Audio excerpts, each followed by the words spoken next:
right. Hello, everybody. Welcome to the. Oh, hold on. Yes, welcome to the Cut the Chase Sports Podcast. Had to make sure everything was going right here. My God, dude, a lot of editing off of this, but actually, whatever, dude. This is the first time doing the live stream. A lot of botch stuff, but hey, we're back. Welcome to the Cut to the Chase Sports Podcast, Season 2, Episode 1. I am your host, Chase Yantz.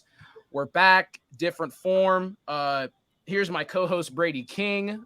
Brady, how are we doing? Doing good. How are you?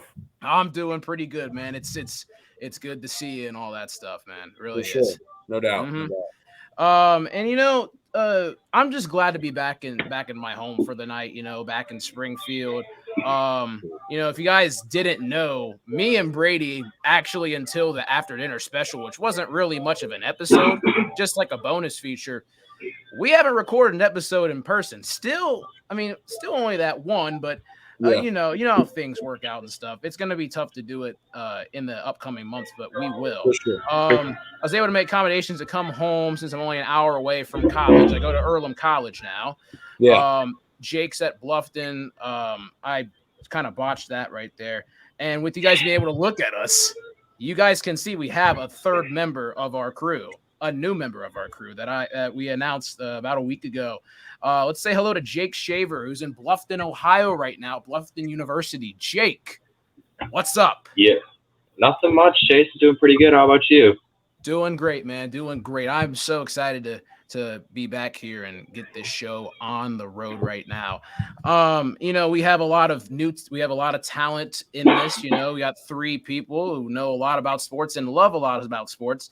But speaking of talent, I'm just gonna bump right into this. The Patriots thought Mac Jones had more talent than Cam Newton. What a segue right there. As they released the 11-year veteran and named this year's 15th overall pick their starter against the Dolphins. Brady, I'm going to start here with you. There are two dimensions to this, starting Mac and releasing Cam. But for all Pats fans, is this the right call to throw Mac out there right now?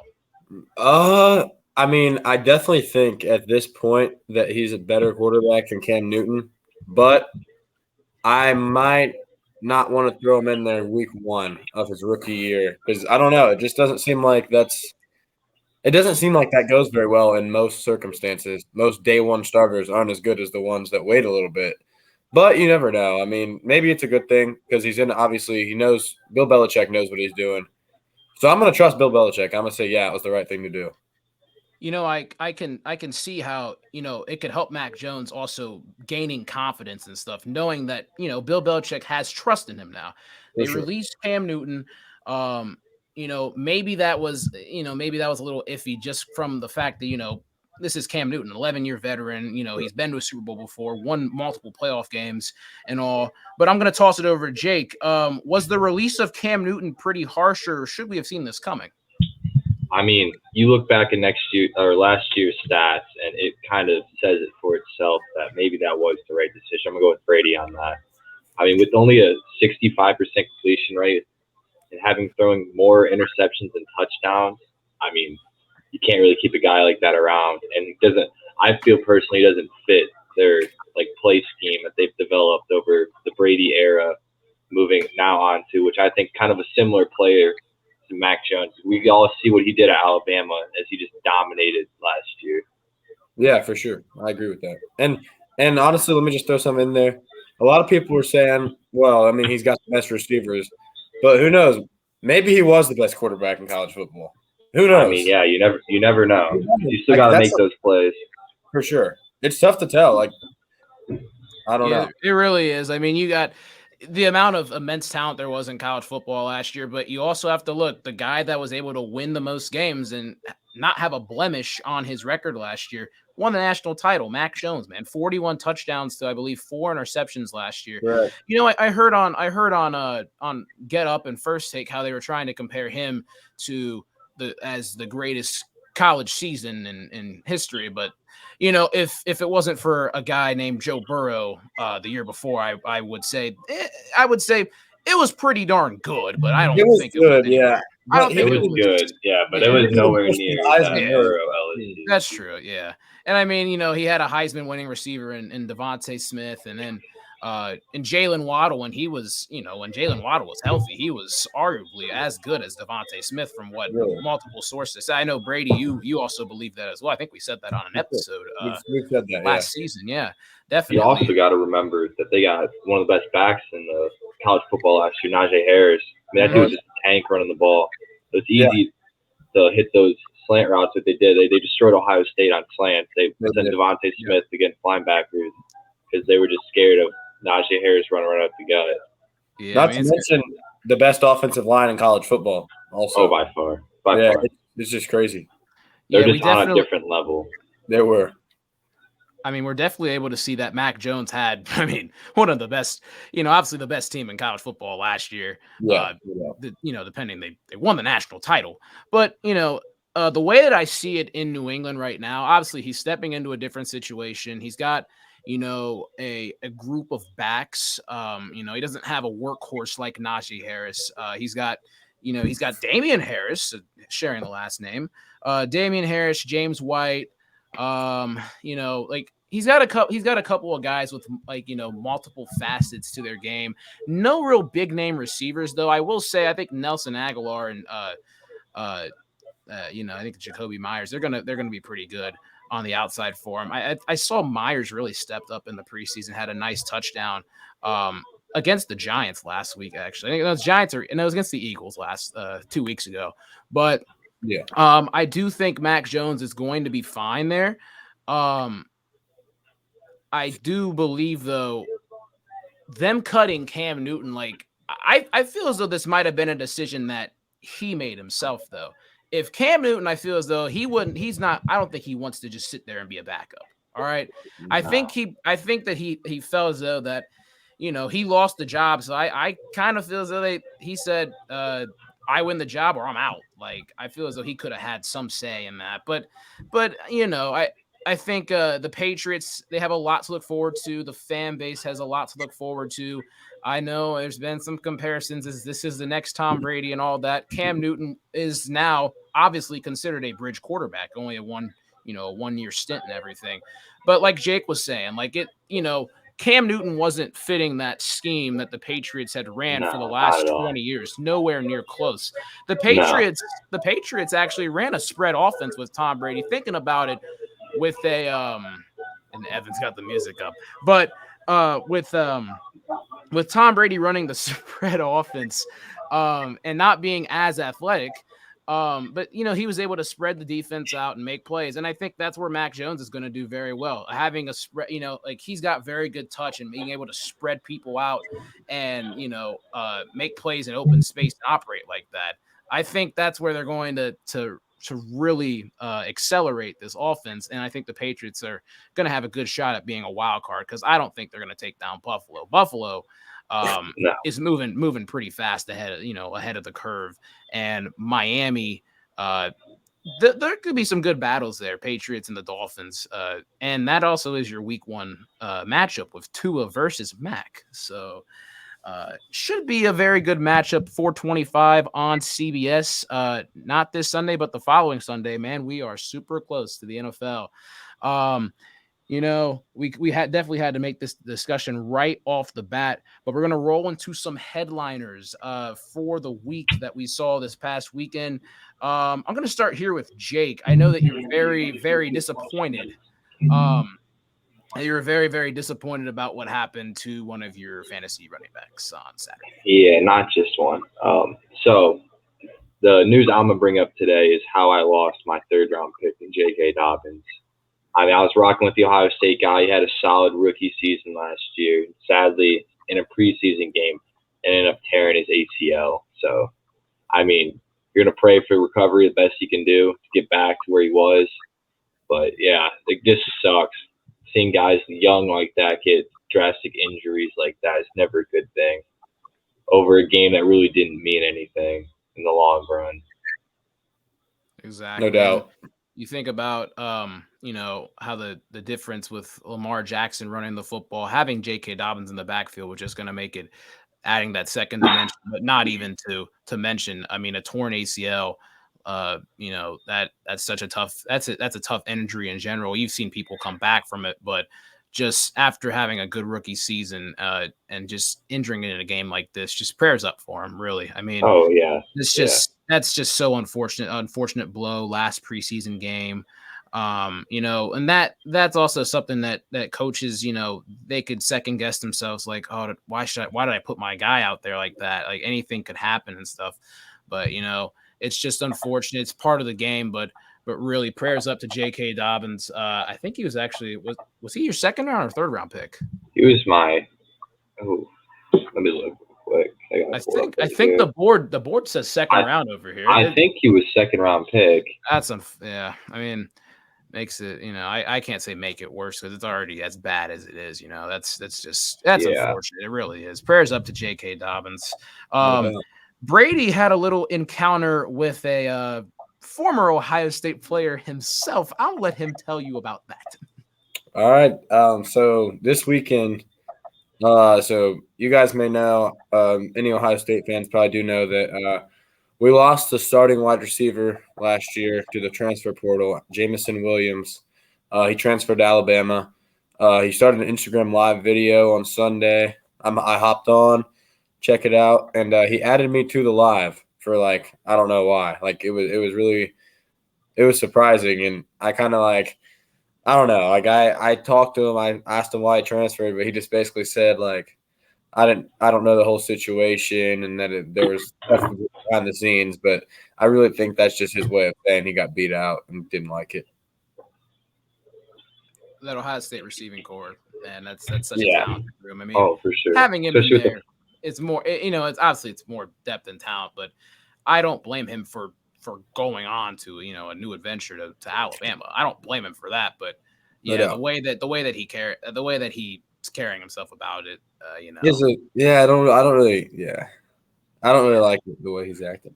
Oh, I can tell. We've talked about this behind the scenes and in many forms of it. I mean, we'll see how it goes with him. Him and John Mechie in Alabama, Bryce Young at quarterback. Ohio State's room is going to be pretty stacked. We're going to talk about that in just a little bit. With the game tomorrow, that's going to be fun. That's going to be fun to see. The first edition of Ohio State football in 2021. So when it comes to what I saw this past weekend, I would say, you guys would think I'd say, Joe Burrow. Seeing Joe Burrow play, 3 snaps, and how we ran the ball with Joe Mixon twice, and how we hit a quick screen to Jamar Chase, who has a case of the dropsies right now. Just seeing Joe Burrow out there was very. It was relieving. It was relieving to most to him, and then to all of us, all Bengals fans, and I think most of the league as well, just in all of the league, just to see him back out there after such a gruesome injury. But I'm not going to take that route. I kind of did, but I'm not going to take that route. I'm just going to talk about how in the hell did I turn it to the BMW Championship at the perfect time on the playoff holes. What was it? The Cantlay versus DeChambeau in this sense. Wow, he's got some big arms, dude. He can whack that. He's a big guy. He's put on over 100 pounds last year and a half during COVID. God, dude, he can hack that thing, man. Really, revolutioning the game. Mm-hmm. Just seeing some of the stuff he was able to do. And then Cantlay, he was able to weather the storm and everything in that playoff. Because I do think people thought that DeChambeau was going to win just because of power and everything. Because that that first shot, that drive can do a lot of things for you. But for him to miss that shorter putt and Cantlay to actually capitalize beforehand to take the longer putt and win that, I'm not a big golf guy, but especially right before football season's on, and it's like a 6:30, 7 o'clock on a Sunday in August, I'm gonna watch whatever, and I'm just very glad that the TV gods told me to watch this right after the game. And thank you, TV gods up top. But yeah, we're gonna roll into some quick hitters right now. Right before we get into Brady and Jake's quick hitters, a night before, we saw high school football at nowhere near its finest. In the great state of Ohio as well. Everyone knows this story right now. Bishop Sycamore. 58-0 against IMG Academy in Which Canton, it could have been worse. Ohio. It very well could have Could been be worse. It could have That's been amazing. worse. I have no idea how. And it was on ESP. It was on ESPN, right? Is that Yeah, Sunday that's night game. that's unbelievable. Unfreaking believable. And this team is apparently an online school, not even a part of the OHSAA. And don't they belong? Didn't they say they belong to some conference in another state or something like that? Like something about Pennsylvania or something. Yeah, like, something weird. Like this, just the whole story itself just doesn't seem. And then you have the quarterback who's on 3 different sites and all that, like on 24/7 Sports, on Rivals, whatever. He's classified for 3 different years as well. One of the receivers actually had some Division I offers, but he was supposed to graduate this past year. TikTok's been blowing me up with all that stuff on, a lot of people as well on the For You page and everything.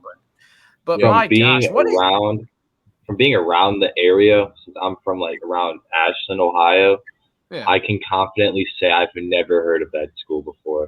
Like I know a lot of the Canton schools, and I've never heard of that before. They said they were based out of Columbus. On the ESPN thing, it said out of Canton. They played in the Pro Bowl. That's what it says on their website. Their website is based out of Columbus, but on the ESPN thing, it said out of Canton because they played at the Pro Football Hall of Fame field up in Canton, Ohio. Yes, Jake is our Northern Ohio expert. That's what in the world, man. Brady, what do you think of this, your high school quarterback? It's crazy. I can't even put it into words. Like ESPN can literally that's pathetic from ESPN. Like that's what I take from this is that ESPN can be a joke sometimes. That's all I can say. Yeah, they took that joke and they ran with it and filmed a 58-0 blowout right there And how would you feel? How would you feel if you got sacked by a 30-year-old man right now? Like what? I mean, come on, like in a high school football game. No, yeah, it's that's just I don't crazy. Oh, definitely for sure. Chase. Chase, looks like you're frozen. Chase is frozen. Yeah, he's frozen. I have time to check my phone now. Everyone good? Yeah. Technical difficulties, man. I tell you, this is the first time we're doing the show and everything, so it is what it is. Brady screens a little up. There we go. But we're gonna pass it over to Brady right now. Little quick hit right now. What did you see? You froze again. I'm looking away. Uh-oh. Gotta cut that out. Cut it. Who you guys got this week, Brady? While we wait for Chase to come back. What did you say? Sorry? Who you guys got this week? Oh, we played Ben Logan on Friday. Are they good? They're pretty good this year. Their quarterback leads the CBC in passing by 300 yards. Oh, jeez. In 2 weeks? In 2 weeks. Whose quarterback is this? Ben Logan. Wow, that's going to be a game. You guys play they throw like every play. Man, I bet. Jeez. The athletic receivers go for the ball. Yeah, they throw a lot of screens and just go balls. There's not really any in between. Yeah, sounds like it. Man, but the technical difficulties really, really suck right now. But they do. They really do. We'll get through it. But we're all good. We're talking, Ben Logan KR, which is on Friday, September 3rd. Go watch Brady play, dude. Go watch him play. Battle with the big arm quarterback of Ben Logan, if anyone's watching. But yeah, so I heard the Colts got COVID. I heard a little bit about that. Yeah. So the main story about that is quarterback Carson Wentz getting COVID. So again, the dude can't catch a break in anything. And it's crazy. But Jacob Eason, Sam Ellinger still going at it. and neither of them caught it, did they? Not that I know of. Yeah, I don't believe so. Yeah, but isn't that like a pretty heated race? Yeah, they've both been kind of balling lately, but I don't know like the whole situation on when Carson Wentz will be back and everything because I believe he was back at practice like not too long Yeah. ago. Yeah. But yeah, like I remember in one of the preseason games, Eason and Ellinger had some pretty similar numbers, and they were both playing pretty well against the Panthers. But for the backup position, I'm pretty sure it's been a pretty good battle. Yeah. For that. Yeah. For sure. But Is that the second thing he's done this preseason now? Didn't he like hurt his foot or something like that earlier in the year? Yep. He's supposed to be out for 5 to 12 weeks. Him and Quentin Nelson actually had the same injury, which is a little odd, but you know, this is 2021, man. Anything can happen, you know. But yeah, they both had the same injury and everything. Like you think about the best interior offensive lineman, and then your quarterback that you traded for having the same injury and potentially missing time. That's a major setback on top of a major setback. So the Colts are going to have a lot of battling back to do before Week 1 hits them right in the face when they play the Seattle Seahawks. Jake, I'm gonna pass it over to you right now. The Lakers adding a little bit of depth at the point guard position, even though they made a trade for Russell Westbrook. Get a little bit on that. All right. So if you haven't heard the news, the Lakers picked up Rajon Rondo back onto the roster after his little stint in the Clippers last year. Yes. After his championship season with the Lakers. So if you're looking at their depth chart right now, they are one thing they couldn't have last year is that they weren't deep at all. I mean, they were like two guys deep, and AD and LeBron. And when AD went down in the playoffs, I mean, it was pretty much game over for the Lakers. There was nothing else they could really do to stop it. So them making a blockbuster trade to add Russell Westbrook, he's a great player. I don't know how he'll fit into the scheme of things because they're kind of lacking shooting, I believe, right now. And then you also got guys like Kendrick Nunn they added, which he had a stellar rookie year 2 years ago. Picking up Carmelo Anthony, who I still think is a starter in this league after last season. Malik Monk, a solid guy off the bench. Adding Trevor Ariza to have a little bit of grit and grind to the team. And also the pickup of Mac McClung, which I think he could turn into a really good three-way scorer or three-level scorer. For sure. I agree with that. I mean, you don't break Allen Iverson's scoring record by just being able to do one thing. I mean, he could do everything. Oh, yeah. The only thing that he needs to improve on is his defense. But besides that, I mean, ceiling, there's no roof for him going upwards just by his pure athleticism and offensive ability to score the basketball. Definitely. Sure. The Lakers, yeah, they definitely went out there and they got after it in free agency, trying to get a different look, as a team and everything. Veteranship and experience was the one thing I believe that everyone was able to see. That's what they went after, man. You talked about it, Carmelo, Russ Westbrook, LeBron already on the roster, picking up guys that, could get their shot and, signing Mac McClung and then, Malik Monk and all those guys. They're all going to piece in pretty well. Shooting, the 3-point line might be one of their biggest kryptonites, but if they're, if someone's able to get hot or if they're able to make a trade for a shooter here pretty, like later in the season, I think they've got a pretty good shot of trying to compete and everything. You can never count LeBron James out of playoff basketball. Never do it. Never do it. If you get him one shooter, like the Cavs, Kyle Korver back in 2018, that team had no shot going to the finals. Yep. And I'd say as a Warriors fan in 2016, wouldn't do it. Would not doubt that, man. Oh, I got something for you, Chase. All right, let's see it. I've already seen everything. Oh yeah, he's probably a big Cavs fan. Oh yes. Is it the jersey? Is it a flag? Is it a hat? What could it be? I rock with it. I rock with the jersey. I'm not going to hate on it. 2018 vibes. I'm just put this on, Chase, just to I got you. I mean, I would go upstairs and Just get for my you. Joe Burrow jersey, but that wouldn't really affect you at all. No, not at all. Oh, it will. It definitely will here soon. It will. All right, we'll see. It will. Yeah, we'll remember this video right here. Baker we trust.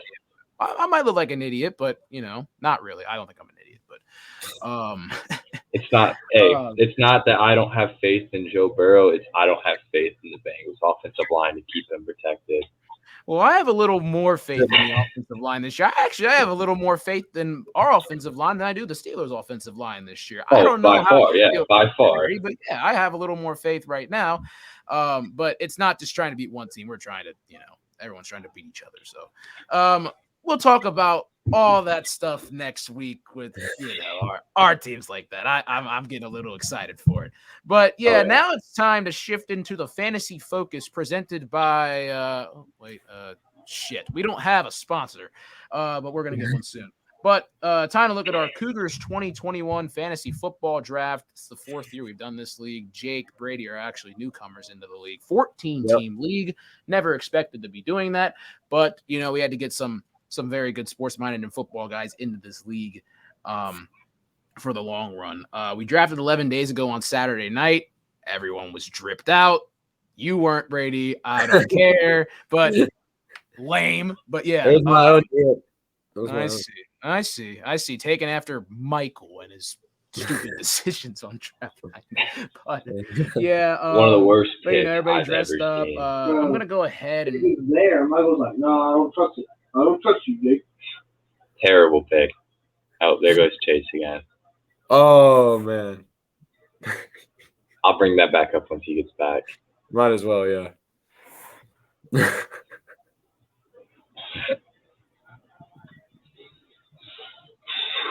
wonder how Chase feels about big 216. Oh, yeah. Bro, for sure. I wonder how many times this is going to happen.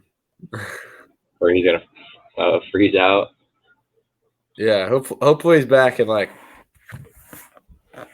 within the next minute or so. Yeah. Is he frozen with you the same way as he's? Yeah, like with his mouth open. Yeah. Yeah. There he goes. Where'd he go? I'm here. There he is. Oh, he's back. There he is. Dude, I'm cutting out in and out all the time. I have so many things plugged up. I'm actually I need to read this real quick. I just got an email from my ministry assistant. Okay. Said, hi, everyone. I hope everyone is having a great first week of class. I'm Olivia Allinger. I'm a missionary assistant for all of Hershey. I'm here for you if you ever need to talk, advice, or anything. Don't hesitate to reach out. This is reach it. My phone number, then her phone number, her room. I love to get to know you on our floor and Bible studies and stuff like that. Where's the part I was reading? Oh boy. Where is this at? I swear and then she sent another email saying, sorry, I forgot. I have candy in my room, so if you ever want some, just knock. I'm like, that kind of sus. A little bit. Oh, I remember the Uncle J-Rod. That was a long, long time ago. Crazy. That brought back some. Sign the Title IX, bro. Get him out of here. Title IX, bro. Get him out of here. Oh shit. Oh man. Well, before I cut out, I was gonna read my fantasy team, but I'm gonna predict that I'll cut out 3 more minutes. So I'm gonna move up here in a minute. While I hand it over to you guys in a minute. But my team right now consists of Tom Brady at quarterback, who I actually do feel confident in. Not really known as a project fantasy quarterback that you would want to get, people like Lamar Jackson, Aaron Rodgers, Patrick Mahomes, obviously, Kyler Murray, guys like that who kind of spice things up on the field and able to get tons and tons of points. But I do feel confident Tom Brady will get the job done for me this season. He had pretty good stats last year, 40 touchdowns, 12 picks, over 4,600 yards. A lot of that stuff picked up during fantasy playoff time last year. I bet you he won a couple people their leagues last year, right at the right time. Got hot at him the and right Alvin Kamara, time. definitely. Mm-hmm. And thank you, Alvin Kamara, having that Christmas present. But Yes, sir. 6 touchdowns, which is fascinating for those guys. And, you know, I think I played against Alvin Kamara on Christmas last year in a consolation. Thanks a lot, Hey. Justin. But yeah. I was rocking with Lockett last year when he had those Week 3 7 touchdowns. Lockett. I had Week Lockett and 7. Wilson against it. I was playing that's against Tyler and Kenyon Drake, so that's a I different ended up winning, but breed it was Lockett. close. It was a Man. fun game to watch by far. Oh yeah, that was. I mean, other than like that game and then Browns Ravens later in the year, those are probably those are the 2 best games of for sure. football. Or Yeah, you could even throw the Bills and Cardinals game into it on the Hail Mary. Yes, you could. So that game Hail Oh, too. yeah. Oh yeah. So I mean, like the That's Cardinals something were we need to go over involved in- next week, Chase. Oh, we will. we think game of the week's going to be this coming year. Yep. I mean, you know, CBS and Fox have those schedules out, but there are definitely some underlying 1:00 games that are going to be very, very good and very good classics and all that. And some Sunday night football games we'll get into, man. There's so many though, you know. I'll get into my whole Sunday night football streak next week. But yes, looking at the running backs on the team.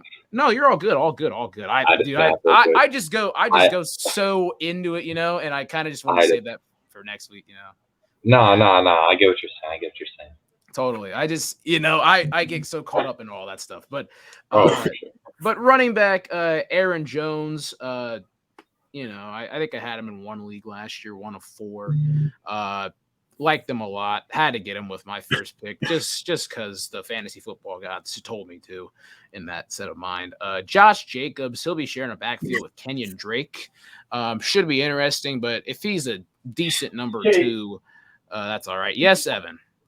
I really wanted Josh Jacobs, and you snagged him right in front of me, dude. I was so upset about that. I really wanted Josh Jacobs. Who'd you get instead of him?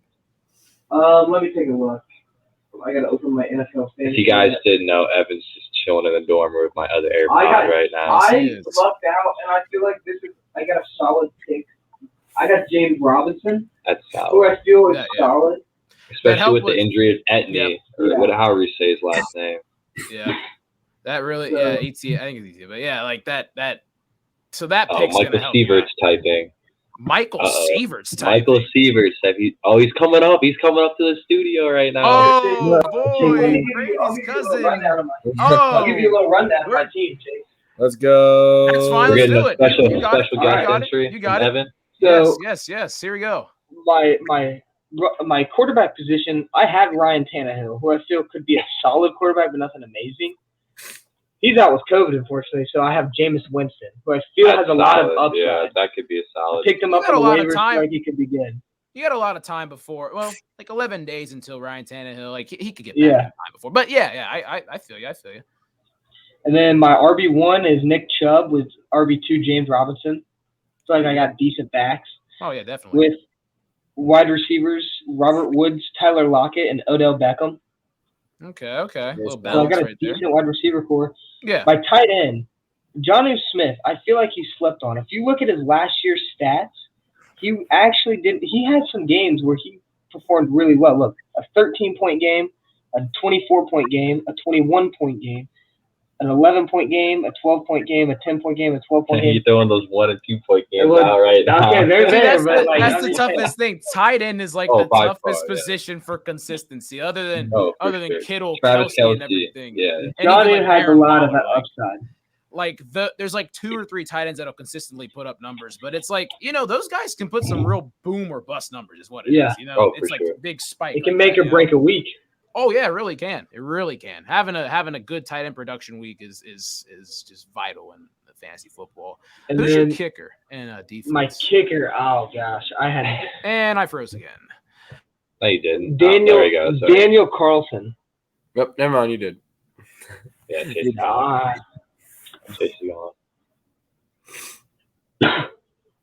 Well, when he's back, I'll let him know.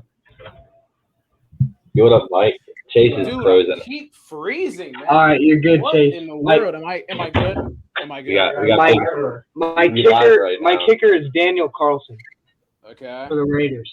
Oh, it's not bad. Michael is on the podcast. What's up? Hi. Shoot. I'll be right back. I'm walking upstairs. This is not what I expected. One bit. Yeah, take the whole setup with them. Yes, you guys are looking at. Yeah. People watching like live. Yes, people are watching live. Yes, people are. How many people guys? are on? Yeah, how many people? We have like 3 people on live. Hey, now. that's still. You guys can't see me. Keep I'll talking. watch them live. Keep talking. Keep talking. Do you want me to go over my team now, Chase? Yes, go over your team. All right. So as we discussed earlier with the sad passing of J.K. Dobbins' knee, we're gonna have to I'll take the L on that. I'll take the L personally. But look on the positive side still of things. My QB1, Kyler Murray, solid guy.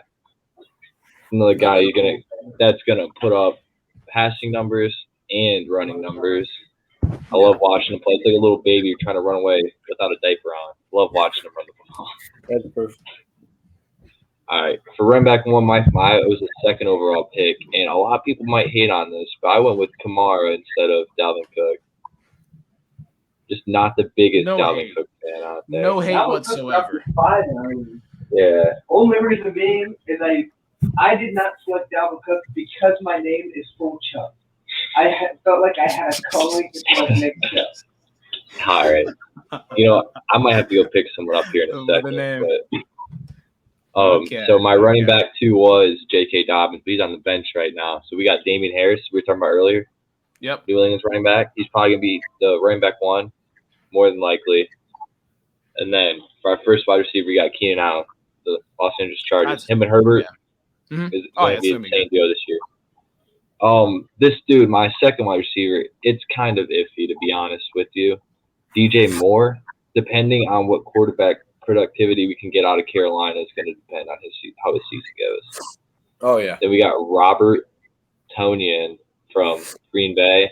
I mean, with Aaron Rodgers at the helm, anything's possible. Yeah. So, Solid tight end. My flex, I would go with my 216 boy right here, Big Juice, Jarvis Landry. Okay. Can't go wrong with Juice. Juice is a solid guy.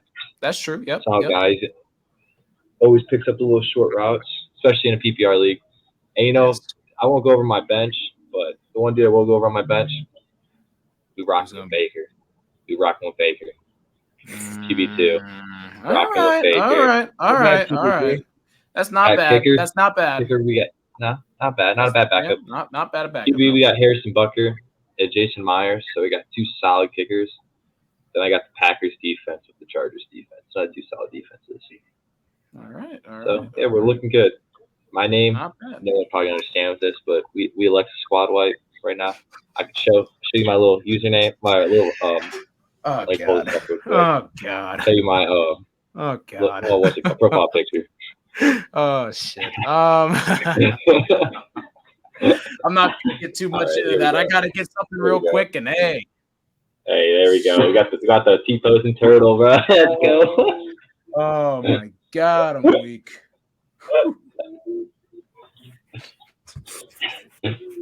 She really ran through the whole team. She went through the whole team, bro. They got squad wipe. Yes, they did. Yes, they did.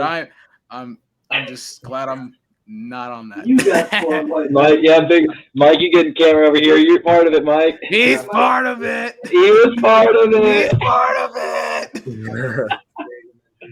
it. Tosi, our brother, God rest your soul, Tosi. But yes, but yeah, that your team sounds interesting, Jake. Name sounds interesting too.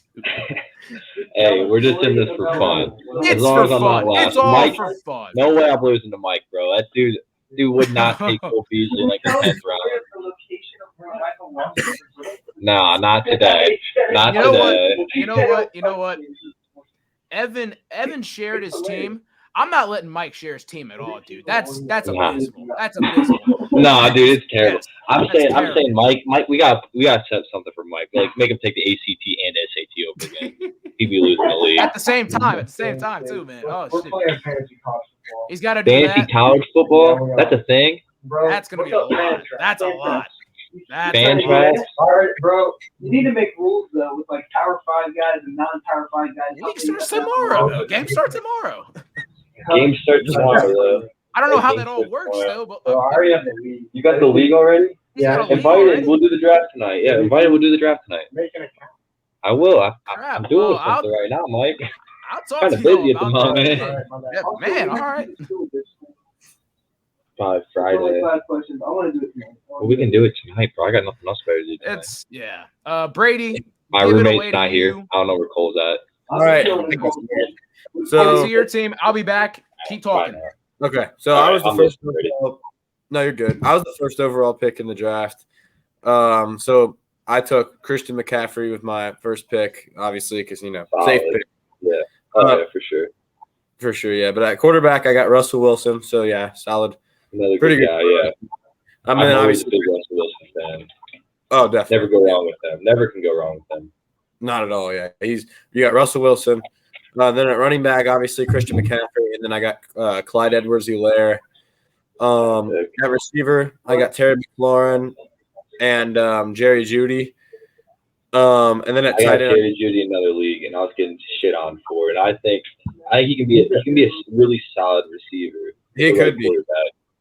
He really could be. And then I got Dallas Goddard at tight end, which is not great.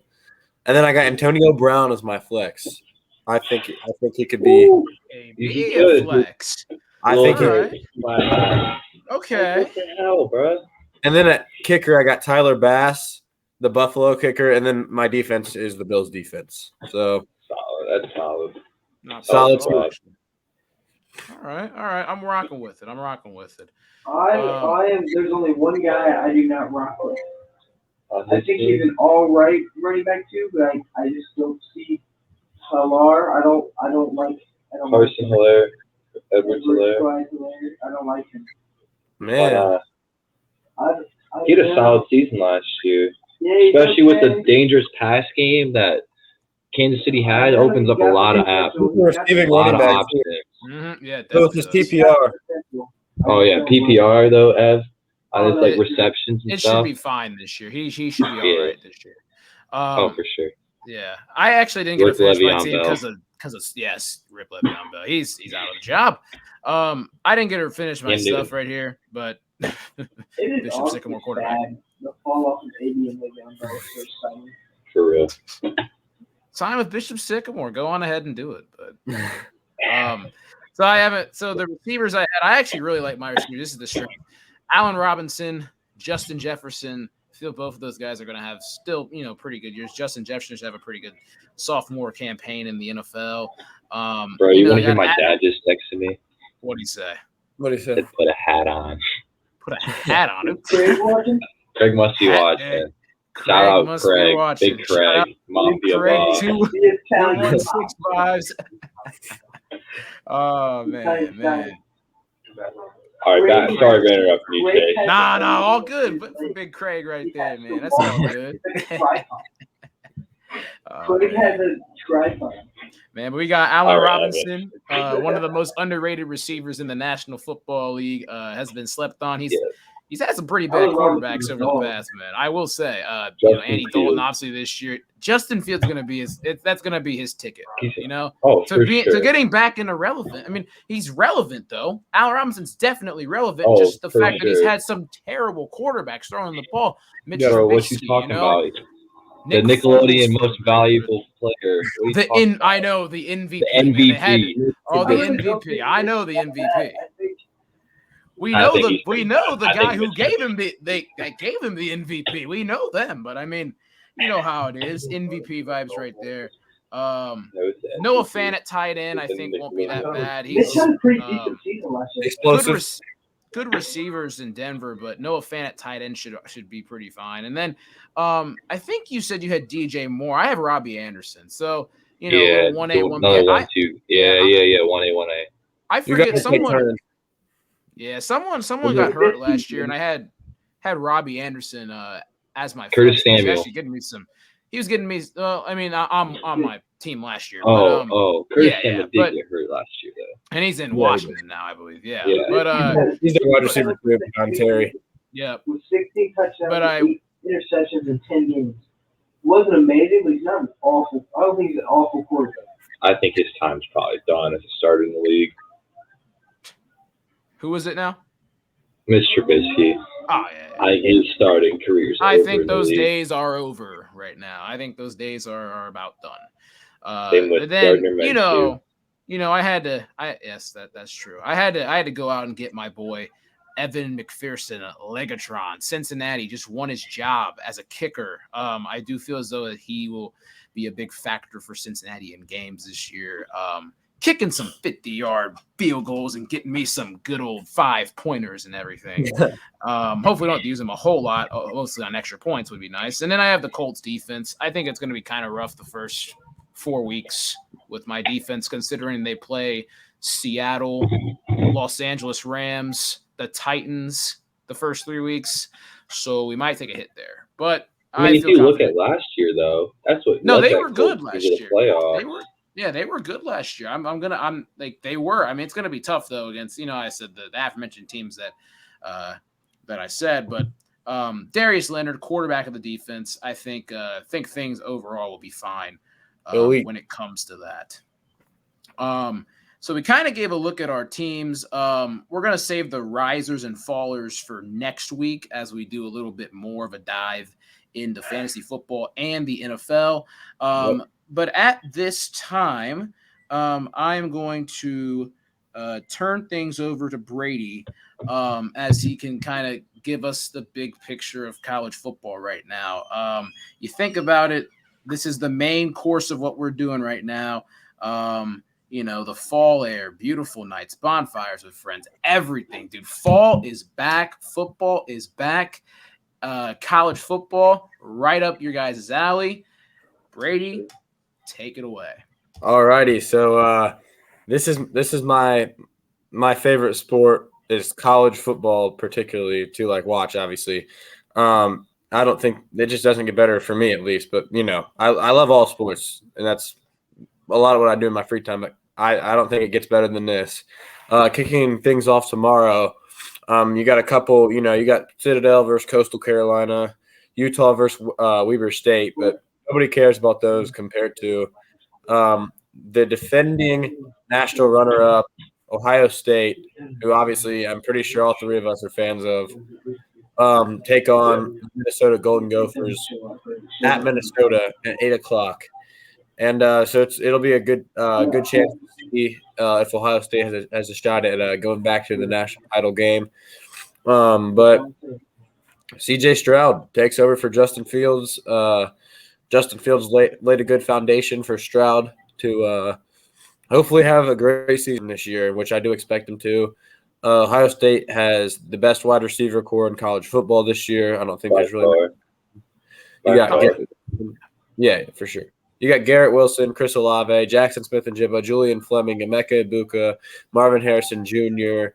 Then the list goes on. It's pretty it's unprecedented. But you've got that obviously. Alabama-Miami, big game. Alabama should win, but you never know. Iowa-Indiana, humongous game for the Big Ten. See who really – one of those teams will be a top 3 team in the Big Ten, in my opinion. I think the winner that wins that game is going to be a top 3 team. And then Wisconsin-Penn State, another big Big Ten game. And then the headliner. You have Georgia-Clemson. And that's one of the biggest regular season games I've ever seen, really. Georgia and Clemson are both top 5 ranked teams. I'm not really going to get into where I would rank them, but they're ranked in the top 5. And you got DJ Uiagalelei versus one of the best D lines in college football, and you got JT Daniels versus the best D line in college football, in my opinion. But it all comes down to this one will come down to quarterback play. You got two of the most infamous, everyone knows them type quarterbacks in the country with JT Daniels and DJ Uiagalelei. And it's a humongous game. It really is. Should I give my prediction? We're gonna save that for just a minute, though. Okay. I kind of want to hear your thoughts on the Ohio State game tomorrow and how they're going to win this. Okay. And Okay. just for a couple of the major games, and then we'll get the picks. We're getting For sure. picks. We have to. For sure. Have to. So Ohio State's keys to this game are the D line is massive because Minnesota has one of the largest O lines in the country. I think everyone's over 300 on that O line, and I think they have somebody that's like 6'9", 380 or something crazy. But so do we. We have, and so we're gonna need to get penetration because they also have one of the best running backs in the country, Mohamed Ibrahim. Probably the consensus number one running back in the Big Ten for now. And then they have a pretty good passing game with Tanner Morgan coming back. Has started the past couple of years. And that's the biggest key. But obviously, also we're gonna have to move the ball on offense. And I'm sure our O line and wide receivers will do their thing. The only question marks are running back and quarterback for us on offense. And then defensively, our DBs, I think they'll be fine. I don't think anything really scares me from Minnesota. I think our DBs will have a pretty good showing week one. And it's going to be one in the trenches. Definitely sounds like it should be an interesting game to watch tomorrow on Fox at 8 p.m. Should be broadcasted nationally, but check your local listings for that. A lot of confidence this year in Ohio State. CJ Stroud at quarterback, great receiving core. The running back core is Travion Henderson and Master Teague is, I believe. But what do you expect from the offense? What do you like to see from CJ Stroud tomorrow? Well, what I want to see from CJ Stroud is quick decisions, really. Like, he's a first-year quarterback. Last year, I mean, I'm not going to hit on Justin, but there's times where he took his time, which is fine. He earned his right to take his time and make a big play happen. But CJ Stroud just needs to take his footwork, and he needs to find his receiver and go with it. Because just get it in the receiver's hands. Don't worry about – it's really going to revolve around C.J. Stroud. And I think C.J. Stroud has the talent. He just needs to have the right mindset. And I'm sure Ryan Day's coached him on this. So I want him to get the ball quick and make quick decisions. And don't be scared to throw a pick. Because being scared to throw a pick, you're going to throw a pick. Just throw the ball. If you think the receiver's open, throw it. And you asked what I think of the offense. I think it's the best in the country. I think this is the number. I think this is the best Ohio State offense that we've had in the last decade. That's a big, big claim. It is. And we'll see tomorrow night. I hope so. I truly hope so. We will. And it really quarterback play is a huge we need to see it.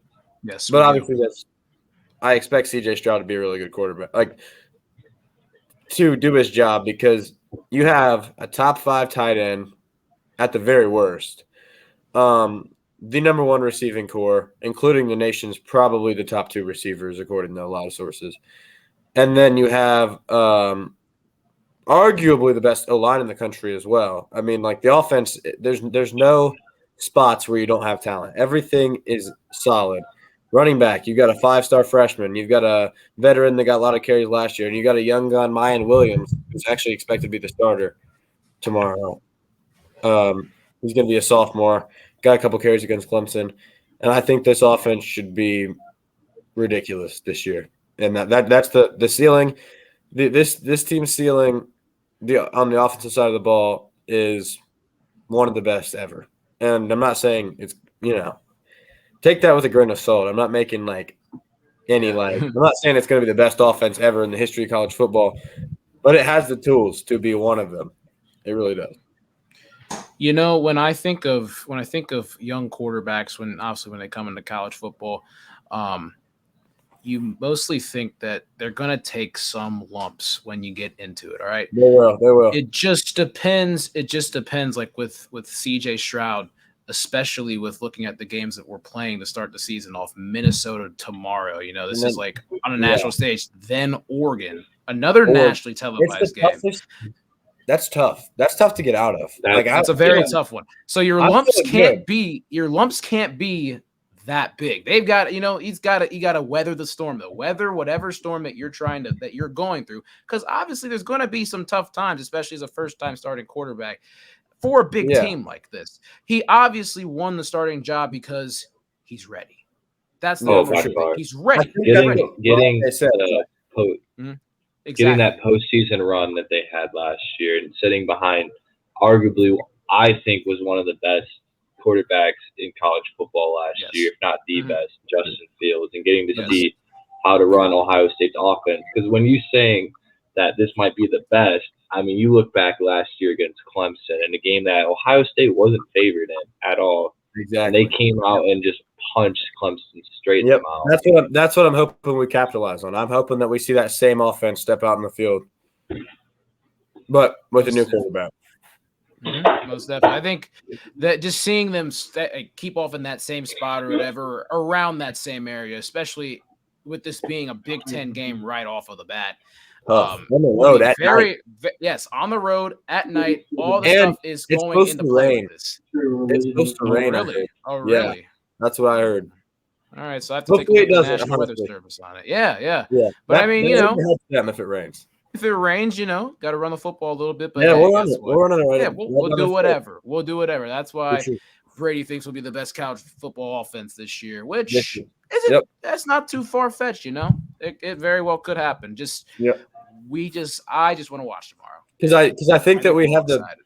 and my reasoning for that is because I think we have the best wide receiver room in the country, and I think we have the best O-line in the country, and I think that we have a top 3 tight end in the country, and all that together and then quarterback and running back has a humongous quarterback high ceiling, running back room very high ceiling with that committee of running backs. So overall, I think it really could be the best. Bringing back Master Teague that played a decent role in last year's offense. Yeah, exactly. And yeah. He's not even going to be the main back, which shows how the other guys are stepping up. Yeah. Definitely. So that's a good point. A developing quarterback with a great receiving core, running backs that are trying to find their footing with a fantastic offensive line. Connections. They keep building on top of each other. There's a lot of hope for Ohio State this year, and lofty expectations, but they very well can meet them. Yeah. I kind of want to hop into the 3:30 game on Saturday, featuring the defending national champion Alabama and Bryce Young starting at quarterback, and they're taking on one of the Herbie Award favorites, De'Aaron King. A lot of people like De'Aaron King. How do you feel about him, Brady?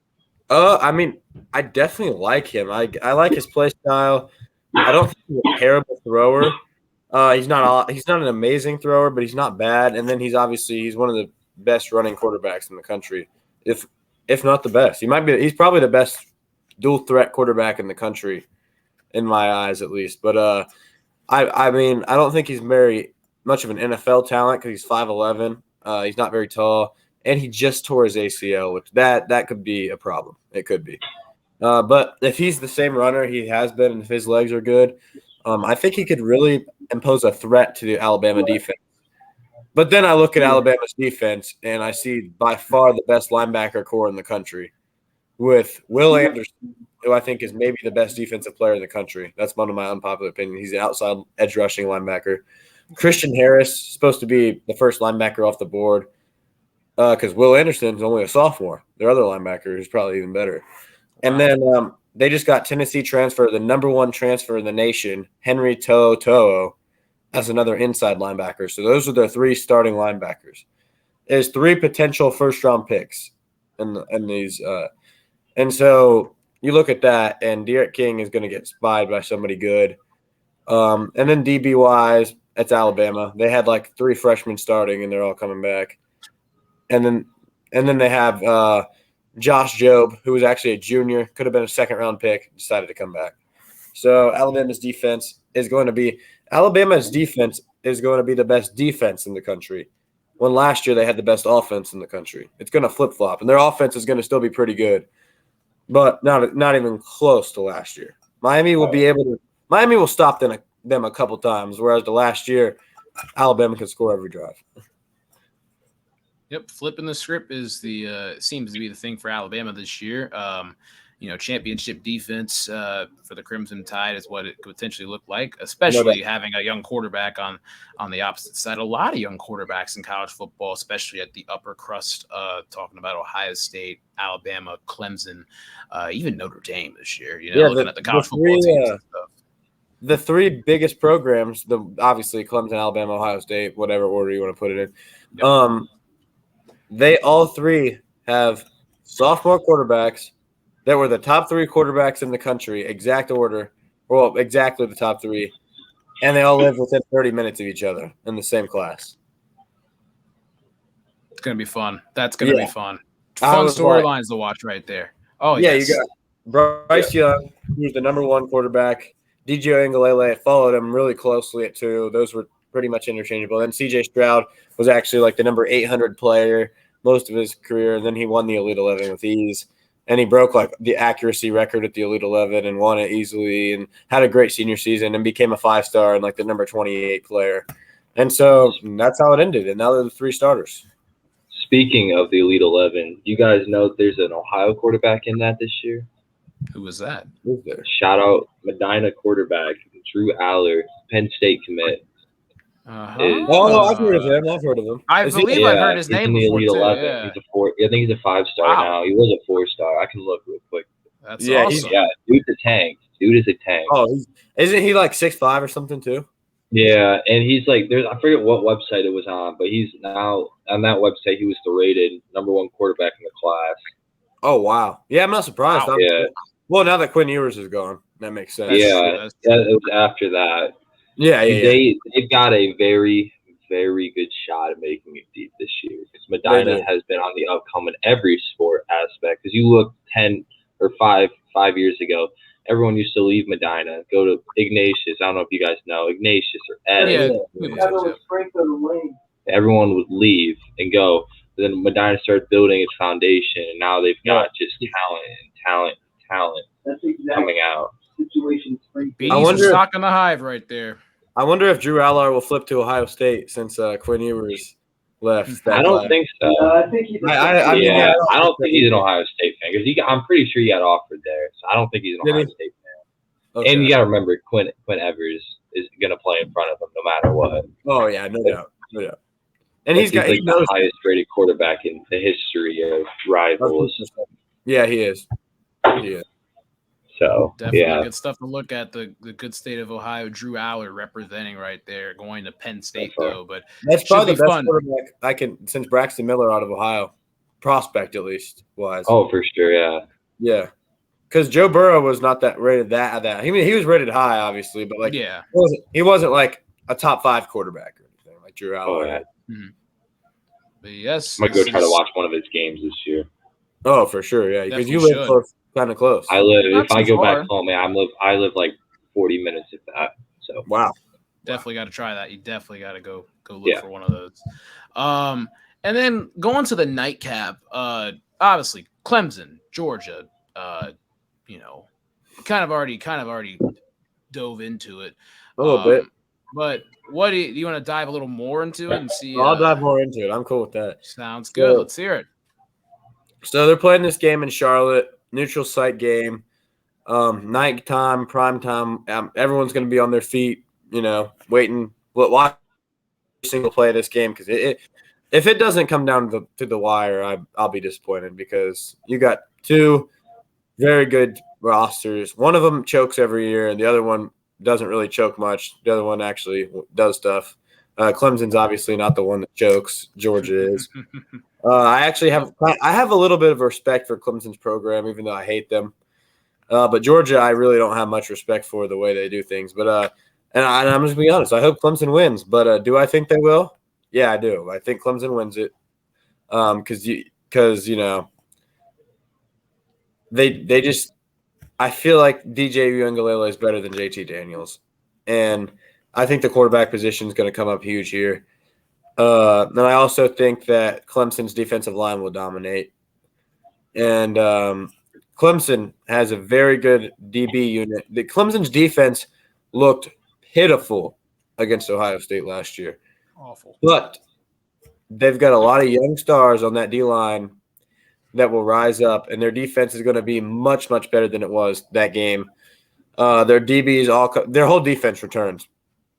Their whole defense, other than 2 guys transferring that got their jobs taken from younger guys, which is only a good thing that they're gone because younger, more talented guys are coming up. Yep. And then they've got they just Clemson's defense. And then Georgia, their defense is going to be good. I don't think it'll be as good as Clemson's. And then offensively, Georgia has a solid running back, good quarterback, solid O-line for sure.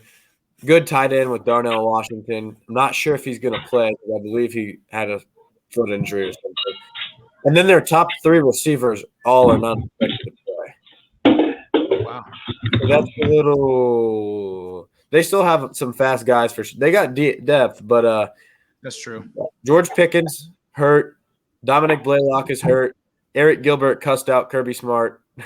And I don't think he's going to be playing. and so yeah. Shit, man. That's not good. The character issue, like the man, wow. Talk about going into a big game like that, and I know. You serve. I think another thing you have to look at the end of the day is the coaching staff. I'm not a big Dabo Sweeney guy. I think he's kind of a clown. Agree. But that dude can win football games. At the end of the day, that dude wins football games, and he's done it consistently recently. For sure. He develops his players too, because Clemson before now they weren't recruiting well. Obviously now they're recruiting fantastic. Yeah, before the Deshaun Watson era. Exactly. They developed their players. 3 stars, and Georgia, they have gimmies. Their state is loaded with talent. They get these guys, and people are like, "Wow, Kirby's such a good recruiter." No, he's not.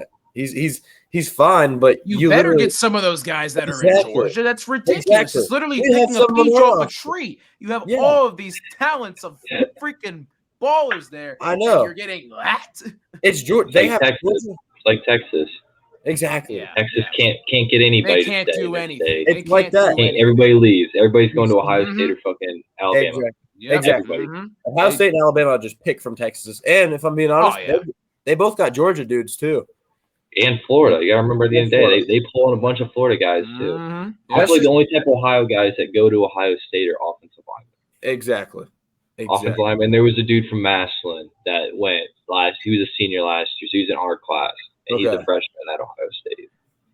Oh, yeah. Yep.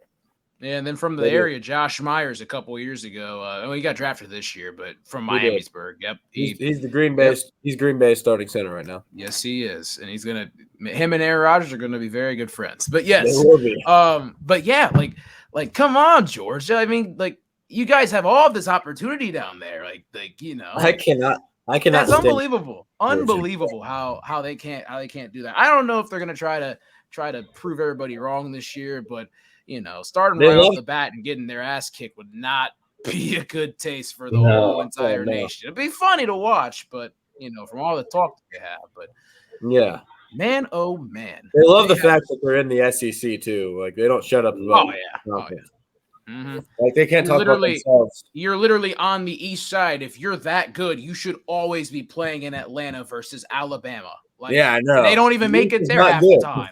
Yeah. Yeah, the East literally has Florida and Georgia. Nobody else. Nobody. The only reason why I have some type of like for Georgia was from the past with AJ Green.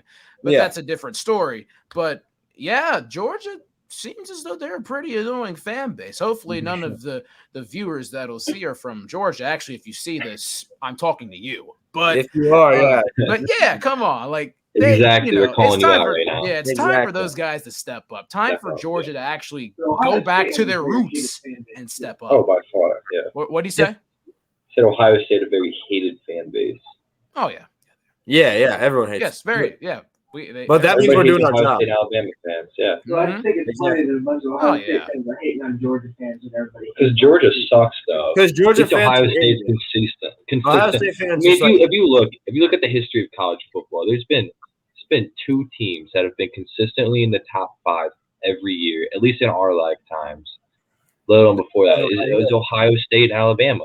I personally think I'm an Ohio State guy, but I think Alabama's on that next tier. I think that they're not untouchable, but they're on like a different. They're number level one here. right now. Yeah, it's Yeah, not really Right good. below them is Ohio State by far, and then Yeah. right below Ohio State's Clemson. Exactly. Which in 2015 and up, Clemson's starting to pick it up, and that's how they've come. They're here. Ohio State's here. Alabama's like here, in my opinion. So, and then you Georgia put is schools like you put schools like LSU, Oklahoma, I think yeah. a little bit under the Clemson. yeah. Mhm. And then A little Notre bit Dame. under the Clemson. But there's a Georgia. good, there's a good stack of those teams right there. But Yeah, there's there's obviously 3 levels of it. Bama all the way up, and then Ohio State and Clemson. Clemson, and then, I would probably like, put those two on the same level. Yeah. I mean, you They're on the can, same. yeah, you could put it over like one over the other. I mean, it's tough to say just over the last 5 years or so. But yeah, and then you have that level right here of like LSU. That drop, Oklahoma. There is a drop. There's a pretty marginal drop right there. And I'd probably put Oklahoma at the 4th spot, but there's a big drop. And then LSU and Notre Dame are on that same they are. level. But they're consistent, but they have their off years where I don't. Besides Ohio State's ban year where they got in trouble, like 2013, I think 2012, 2011. Besides that, 2011, yeah, they haven't really had an off year since then. Before that really never happened. Yeah, and we must be a good team if people think we had an off year since then. Yeah, because we have not lost more than 2 games since 2011, and the only time we lost 2 games, it's because one of them was like a playoff game. Yep, exactly. Exactly. Yeah. Pretty Shows that we're getting there. Shows that we're getting there and trying to get the job done and everything. Speaking of our team, Ohio State, I'm going to throw it back to Thursday, tomorrow. Picks right now. I'm going to go ahead and take Ohio State. Score-wise, I think we'll put it up in the low 40s. I'm going to say 41-20. I don't know. I mean, just something marginal like that. 41-20 Ohio State seems all right. I do think it'll be kind of close for a minute. It'll be like a pretty good football game, and then I think CJ Stroud and then we'll find their groove, and I think we're going to instantly, take off for sure. It. So 41-20 is my prediction right now. Jake, I'm going to hop it over to you, and then we'll go to Brady since Brady is our college football guy right now. I'm leaning towards the same thing. I think it'll be a little bit closer. As you look at Ohio State in the past, they've always gotten off the shaky starts in the season. That was something I will critique on Ohio State. They always start shaky their first week. So I think it'll be a close game for a while, but I think towards the end you'll see kind of an opening. I'm probably go with either like high 30s, low 40s, but I think that my score I'm going to say is probably going to be like 42-27. I think 42-27, 42-33, something like that. Yeah. And that's still got us in the spread, so that's still a pretty good game because I think we're favored by like 2 touchdowns, which fair enough. But like you said, there's times in the first game of the year where particularly our defense does not look up to par to what it could be. Like last year, Nebraska scored on the 3rd play of the game. I guess. Oh yeah, you're right. And then we obviously destroyed them, but still, that's not good. And they drove it down the next drive too. Yep. But our offense, it might take a second to get going. Like we need to get in our groove, see what CJ Stroud feel a college defense for the first time. Obviously, in practice, he goes up against one of the best, but he needs to feel a real game. And I'm gonna go like 37-14. We play a really good defensive game. Okay. Against that would be very good to see, especially starting the year off. Oh yeah, because I know our offense what it can do, and I need to see our defense just hold them to 2 touchdowns, hold Mo Ibrahim to low 100s because they're going to give him the ball a lot, and then I want our pass defense to be elite. There's no Rashad Bateman for Minnesota this year to be there out, so they have. Their best receiver is Chris Ottman-Bell, who's been a solid receiver the past 4 years. He's been like a 4-year starter, but he's no Rashad Bateman or Tyler Johnson. That's true. So, I mean, just seeing the defense come out and especially the first game, trying to get rid of some of those mental errors and mistakes that Ohio State has made in the past and everything. Yeah. Coming out like that, setting the tone, putting the clenching grip on them like that will be huge to see. Tomorrow night for sure. go to the other game that we talked about, Alabama and Miami right now. I'm gonna go Alabama. I'm gonna say, you know, I'm gonna say 34-14. I mean, I think I think Miami can do a little bit. I think Derek King can make a couple plays with his legs and everything. A little balance with his arm and legs and stuff. But they're gonna have some stuff that gets Miami excited. But overall, I think Alabama's just gonna take this game and just run with it. For sure. Yeah. I'm just. All right. Do you want me to go next, Chase? Yep. Or? I mean, any of you guys. Yeah. Any All of right, you guys I can go. Yep. I can go. I think we're gonna see the consistent theme of an overhyped Miami University football team that we see every year. Every year we see it. That they always are in the top 10 when they start the season, and they're not in it by week 3. Yep. They're not even in ranked week 3. I don't see this game being close. I think Alabama's just going to be on another level that they just won't be able to touch. For sure. So I'm gonna go with the final score of 34-7. I don't think they'll be able to touch their offense or their defense. I'm leaning towards I'm gonna put that 7 mark as perfect. I think they hold Miami to 1 touchdown. And I think it may be late in the game. And I'm sad because I want it to be a good game and I want it to be a classic Miami-Alabama showdown. But I think this Alabama defense is ridiculously good. And people are not over this linebacker core is historic. It's got perfect. You got a middle linebacker. That's maybe the best middle linebacker. You've got an outside linebacker that's probably the best, and then you've got an edge rusher that's like a linebacker hybrid. That's the best of what he does too. And so 7 points is a good number. Not sure when that 7 comes, but they get 7. And then Alabama puts up 40 I'm going to go 42, 45. 45-7. Wow. It's going to be a blowout. I'm not surprised by it. I wouldn't be surprised by it though. And and keep in mind, this is in Florida. It can be a dome if it wants to. That's true. No, this is in Atlanta. Yeah, that's what I was thinking. I was like, yeah. So it is a dome. It is a dome. I was getting it mixed up like it was in Miami, but that's true. So there's no weather because I did factor into Ohio State's offensive score. I factored in weather, and I don't think Minnesota and Miami. I don't think one's better than the other. So I'm not saying that Alabama's the best team in the country again for sure, but I think they put up 45-ish. They put up in the 40s. Bryce Young gets rolling a little bit. Maybe throws a pick here early, but I think he connects with Mechie a couple times. I think the run game gets going with Brian Robinson, and I think maybe even Jamison Williams, our guy, gets in the end zone.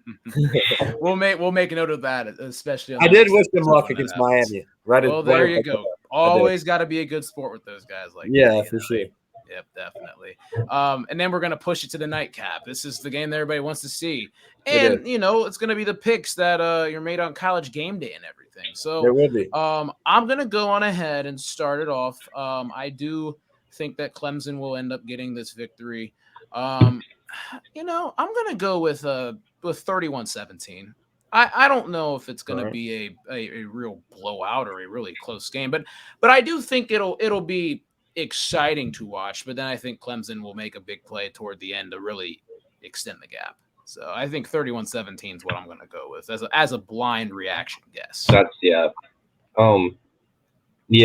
leaning the same thing. I don't know if it's going to be the highest scoring game. So you have 2 physical athletic teams in mind.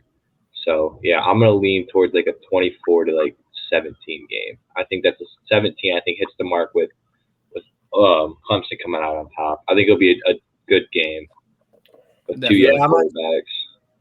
For sure. Yeah, I'm actually going to agree that it's going to be a lower scoring game than people want it to be because obviously people want to see touchdowns. But I think both of the defenses will create a lot of stops here. Yeah. And I have to pick Clemson. I'm not picking a team that doesn't have their wide receivers. But Georgia, they still got depth. People think Georgia's going to win. They're so persistent that Georgia's going to win. And I think that's a lot of thinking, this is the mighty SEC Bulldogs. Like, no, it's a bunch Oh, of man. like I'm gonna go. The score is tough. I'm gonna go like 28-17. It won't be that good. Like it's gonna be a good game, but like Clemson's never gonna look back. Clemson's gonna have the lead most of the game. JT Daniels is gonna struggle. He's gonna get a lot of pressure. And against Cincinnati, he got pressure, which is kind of pathetic from Georgia's line. But he was bad. I did not like JT Daniels that game. I know he's a solid quarterback when he gets going, but I think DJ connects on DJ will get pressure too, but I think that he's big, he'll stand in the pocket, and he'll deliver a lot more. And I think Clemson just kind of rolls away and beats Georgia 1. And then pretty much locks up their playoff spot because they're not playing anyone else. Yeah, Exactly. not at all. Not at all. Exactly. Good old ACC cakewalk right there. Do they have Notre Dame on the schedule this year? They do not, which is Oh yeah, because I think they went back to only team. independent. I believe, yeah. Yeah. Because they were just ACC for last year. I believe. Yeah, but I know that they played because they have that contract. They have that contract for basketball. And they have to play 4 ACC teams in football. Yeah, so they sometimes do end up playing Clemson. I wish it was Clemson, bro. I really think do. Yeah, that would be another. That would be awesome. That would be the ratings would be great for that. You know, like last year's ratings were great for that too. But unfortunately, Trevor didn't play in that game. But it was still got saw DJ though, and that was an amazing game to watch. Well, they played twice last year. Huh? They played twice last year. They did play twice last year. I keep forgetting that. DJ put up 20 yards. That's all I'm saying. Yep, he did. The one on NBC in Notre Dame, that was an awesome game to watch. That was. I mean, and I'm not gonna lie. The second game, Clemson had their way, but the first game, that was pretty awesome to see. Yeah, because I think Clemson was without 7 defensive starters the first game. Yeah, they were. And so Notre Dame's offense was rolling, but Clemson's offense was also rolling. And in the second game, Clemson's offense was kind of rolling, and Notre Dame's was just not. Mm-hmm. So. Yep. Yeah, Clemson was clearly the better team, but yeah. Yeah, I forget who all the ACC teams that they're playing this year, but I believe they're playing Georgia Tech later in the season, which I might be trying to take that route and go to a game up there. But they play Toledo this year, don't they? They do play Toledo. Yes, I think that is next Saturday. I have to go to that game next Saturday. Hey, I mean, I'm down for whatever, dude. I'm down for. You want to go? Let's look at some tickets afterwards. All right. All right, I got to go to the hot tub first after we're done with this, which we are almost done with this right now. First episode of season 2. Gone a little raunchy with my Wi-Fi connections and everything. That's my apologies. We've got everything settled now. So one thing that we're looking forward to. What now? As it froze. Oh, I know it froze. Yeah, but. One thing I kind of want to look over is what we're looking forward to this weekend. Like one thing that we're looking forward to see this weekend. I'm gonna start with Jake because it looks like Brady's screen's frozen, but I might be tweaking right now. All right? Nah, his is frozen. It's coming back. Okay. It's coming back. I can start. We're gonna be fine. All right, because we're gonna get this stuff down. Jake, what's one thing you want to see this weekend, just in general in the sports world? In the sports world, I'm gonna take a different turn than what we've talked about this whole podcast. I'm gonna look at the golf world. I'm a big golfer. I'm a big golf fan. And the FedEx Cup Playoff Championship is this weekend. And you look at it, and it's weird. It's not normally how you set up. So I can explain this real quick. The better you do during the like a FedEx Cup season, there's like different tournaments that qualify for the FedEx Cup. So like your rankings, it can help in this tournament. So like Patrick Cantley, he starts off 10 under par. So he starts off 2 strokes better than everyone else. Oh wow! When he tees off, so it goes Patrick Cantley and Tony Finau are the 1 and 2s. So Finau has an 8 under par. They will tee off at 2 p.m. Thursday. So Thursday, Wednesday, so tomorrow. Then you got 3 and 4 is a really, really solid group. I'm going to watch, and Bryson DeChambeau and John Rahm. That's my favorite right now is John Rahm, world number 1. What time do they? 150. It goes by 10-minute intervals. Yeah, 10-minute intervals. Okay, I got class to shoot, but all right. I think John Rahm is like I used to say Dustin Johnson, but I think right, Sorry. buddy. All right, all right. I think all right. John Rahm is the best golfer in the world at the minute. As soon as he changed from TaylorMade, and I'm a TaylorMade guy myself. As soon as he changed from TaylorMade to Callaway, his game went to the next level because he was already top 5 in the world. This dude's been on fire as of recently, and I would love to see him come out and win another tournament. Because that's who my favorite is, who I want to see come out and win this tournament. So the next tee-off group, starting at 4 under par, is Justin Thomas. I'm a big Justin Thomas fan, big Titleist guy that he is. That's who I personally want to win, is Justin Thomas. Because he starts off at 1:40 p.m. teeing off with Cameron Smith, another solid Australian golfer.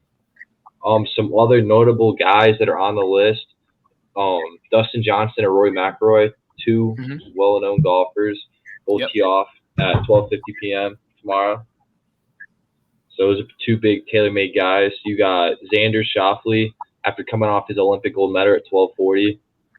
Okay. Hideki Matsuyama at 12:20, this year's past Masters champ. The last dude leading us off is Patrick Reed. I hate that guy. He's a cheater. Who else on this list? Brooks Koepka at 12:30. Playing with Kevin Na. That could be an interesting group to watch. Okay. Morikawa plays with Soonjae Im, so another solid group. I think another solid group is Abraham Ancer and Jordan Spieth. Jordan Spieth's comeback story got to be one of the best in golf. After choking away the 2016 Masters and having to take the long road in golf, is a very, very mentally strong sport. And having to go through all the struggles he went to get back to where he's at now, he's competitive in golf again at the top tournaments in the world, and that just excites me. But yeah, like I said earlier, my pick to win this tournament is John Rahm. This dude has been playing out of his mind. Especially at this time, right before football starts, and especially like when you see on the championship round on Sunday, golf, I'm gonna have a lot of fun watching this. It's electric. It is very electric. It's very electric. They take this too hard. Is NBC the one hosting this, right? I think. Oh. What for on Sunday? On Sunday. I can look it up. I know for this week. Yeah, I assume it'd be NBC. It's gonna start off. It's gonna start off. You can watch it on the app. That's what I usually tend to do on the app. But yeah, so I would assume it's NBC. That's usually where you see most PGA stuff, either NBC or Fox. Actually, I think CBS actually might have it this year. Maybe I can. Yeah, I'll just look it up. Well, no, I'm looking at the wrong one. Okay, yeah, just look that up if you could, and kind of drop that in. Brady, what's one thing that you are very excited to see this weekend? So are we going like weekend, or can I count tomorrow? Count tomorrow. That's fine. All right, I'm definitely right there. I'm ready for. I can see the picture earlier. We can see that picture earlier. Yes, I'm ready for. I'm ready to see the 2021 Ohio State. Oh hell yeah! Gotta see. Simple as that. We talked a lot about it already for sure. Yeah, it's my most anticipated player to watch that is coming out like in their first game since Dwayne Haskins. Like I'm more excited for CJ Stroud opening up than I was Justin Fields. Now, do I think he'll be better than Justin Fields? No, that's not what I'm saying. But for Justin Fields, I had low expectations actually. Yeah, right there. Yes, sir. But yes, sir. I had low expectations. Right there. Low. Okay. Because people were not like they were. Ryan Day acted like that was nice, but Ryan Day acted like there was a QB battle between Gunnar and Justin Fields. There clearly was an amazing QB, so I was more excited just to see if he could manage the game, not just literally take it over. But he took it over many times. But now for CJ Stroud, I'm expecting him like I have the expectations I had for Dwayne Haskins, which is to sling the rock around, and we'll see what happens. Even wearing the big number 7 too. I mean. That's something to live up to, especially when you're slinging the rock like that and you have that good of a receiving core. I watched the 2018 game. Dwayne Haskins was amazing in that game. He was hitting every single throw. He took the ball 3 steps, he fired it, and it would just hit. I know what you're talking about. Both hands every time. Yep. I know what you're talking about. Yep.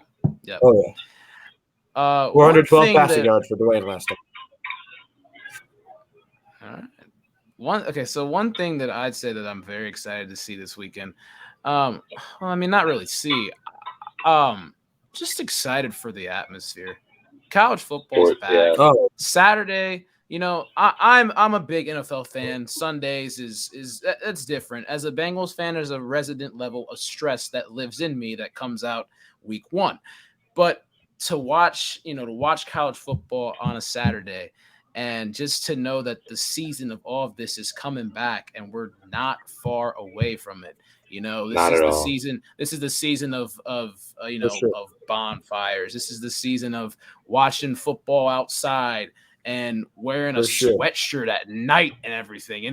Just like I had to wear a all the- sweatshirt to class today. I'm not even gonna lie. I It was know, cold this morning. Man, Never had that because you know what? We don't have any AC there. Neither. We don't. Oh, you don't have AC in buildings? Nah, some of the buildings we don't. Well, one of them went out actually, but like it was bad one time. Bad That's one tough. day. It was. I mean, That's we have AC in there, but it shut down when I was wearing a sweatshirt. Shut down when I was wearing a sweatshirt because it was raining outside. But that sucked. But just the whole atmosphere of college football coming back. Definitely got to hit up a game this year, an Ohio State game or something like that. Even a Notre Dame game. Gotta talk about that in a little bit. But yeah, like just Saturdays in general. Saturdays are for the boys. Saturdays are, you're getting up watching college game day at 9 a.m., but you get up really early because you're very anticipated to watch it like a little kid on Christmas. okay. You're watching like you get to see all the guys back on there. Reese, and then you got Kirk Herbstreit on there, everyone's favorite from Ohio State, and then Lee Corso's back. He's back on. You got an idiot from Ohio State and an idiot from Michigan. And then Two idiots. Yes, and then you got Desmond Howard. You got Desmond Howard, and that's gonna infuriate Evan over there in the back. But he's a horrible sports analyst, and so is Kirk Herbstreit. Don't worry. Yeah, ESPN has a lot of shit analysts. I'm not gonna say it like that. All right, They do. They got a lot of really bad. They got some really bad analysts. I'm not gonna. I mean, not really bad. I'm just gonna say like, it's interesting though. Some of their takes are a little bold and without homework done. All right. Hopefully they don't see this in a while, but like, yeah. But just having the whole atmosphere, of Saturdays coming back, it's just gonna be so fun. And then, you go to sleep after a very long day. You wake up from 8 and then you go to bed at like 11 or something like that. And then starting next week, you wake up again and there's more football. Yeah, I'm just excited for all of it right now. And I was very, very excited. And, I'm very glad that we got through episode 1 of season 2, man. We did it with a lot of disconnection. That's on me down in the basement. Not really good connection down there. We got it settled. We'll be back at it next week. Next Wednesday, September 8th, we're going to give a NFL preview, a bit more of a deeper dive. Did some college football week 1 recap over some of the games we talked about, some of the interesting games that we didn't talk about. There's going to be some very good games that we're going to see on Saturday. For sure that we didn't touch on. We didn't touch on. We never thought of, all of that stuff. There's an upset, We don't know what it's going to be, but we're going to see one. So we're going to talk a little bit about that, a little fancy focus, but a big NFL special the night before the Dallas Cowboys, America's team led by Dak Prescott and Ezekiel Elliott, will be taking on the defending Super Bowl champion Tampa Bay Buccaneers and Tom Brady and the squad down in Tampa, Florida. Raymond James Stadium, 9/9/21, 8:30 NBC. Get to see it all. That's going to be huge. That's going to be a big game. That's one of the best opening night games, I think, and most anticipated opening night games we've seen ever. Yes, ever. Al, Chris on the call. I'll talk about Al and Chris more next week because those are that's my favorite duo right there. But yes, thank you for all the viewers that are still on, that have been on. This is going to post up to YouTube right away after the broadcast is over, which will be in the next 15 seconds. Jake, thanks for being on. This was a very good first episode. Very good to have you on. Brady, my very good co-host of the first season, and thank you for being on and everything. Hey, no doubt. Yeah. And we will see you guys next Wednesday. This is Chase Yance and company signing off.